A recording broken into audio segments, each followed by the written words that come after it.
Archaeologists continue to discover treasures from ancient Egypt, even though it existed a long time ago. One of the greatest civilizations in history thrived for over 3,000 years along the Nile River in northeast Africa.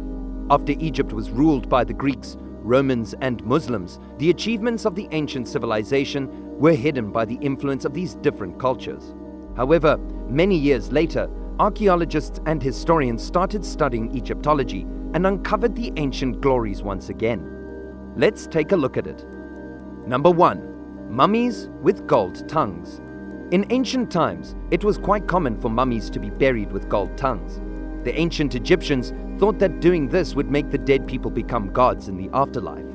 Archaeologists found some special burials at a dig site in an old cemetery near Kesna, which is close to Cairo. The burials also had many things buried within them, like necklaces, pottery, and gold scarabs, beetles. Number 2. Temple dedicated to the deity Zeus Kasios. Archaeologists found the remains of a temple at the Tel El Farama site on the Sinai Peninsula.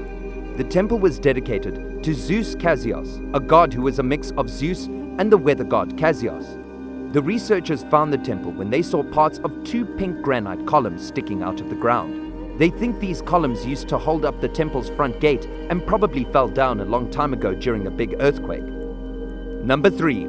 Falcon Shrine and a cryptic message about boiling heads. Archaeologists found something puzzling when they discovered an ancient shrine in Berenike. The shrine is 1,700 years old and has 15 falcons without heads on a stand. There is also a stone monument showing 2 gods that nobody knows about.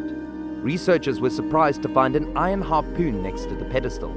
But what really amazed them was an inscription in Greek that they discovered in one of the shrine's back rooms. The inscription said, "It is not right to boil a head in this place." Number 4. Lifelike mummy portraits. Archaeologists found 2 whole mummy portraits and some unfinished ones in a burial ground in the old Egyptian city of Philadelphia. The researchers believe that the people who passed away were probably from the middle class or upper class.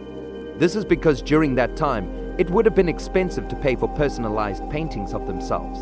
Archaeologists hardly ever find mummy portraits nowadays because of looting. The most recent ones were found in the 1880s. Number 5. Tomb of an unknown queen. A team of archaeologists found the tomb of a queen named Neith on the 100th anniversary of when they discovered King Tut's tomb. The discovery happened at Saqqara, which is a place where people dig up old things. It's in Giza. This is the first time we found something that talks about her in the old things we dig up. Researchers found many coffins and mummies in addition to the tomb. Some of these belonged to King Tut's closest generals and advisors. Number 6. Protective childbirth tattoos. In the past, women in ancient Egypt would get tattoos before giving birth to protect themselves during childbirth. Archaeologists found 6 instances of this practice when they were studying mummies buried at Deir el-Medina, a site along the Nile River. It is very uncommon to find ancient tattoos because the skin needs to be well preserved. Archaeologists usually avoid unwrapping mummies, so it's difficult to study ancient tattoos.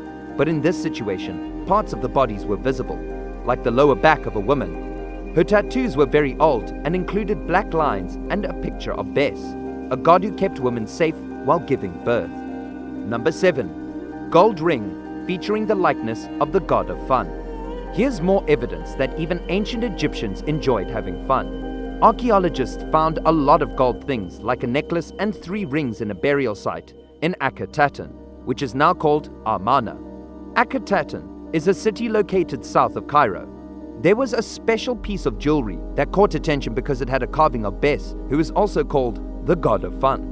You can find old pictures of the playful god all over Egypt. He is usually shown as a small person who liked music and parties, and he also helped women when they were having babies. That's all for the video today.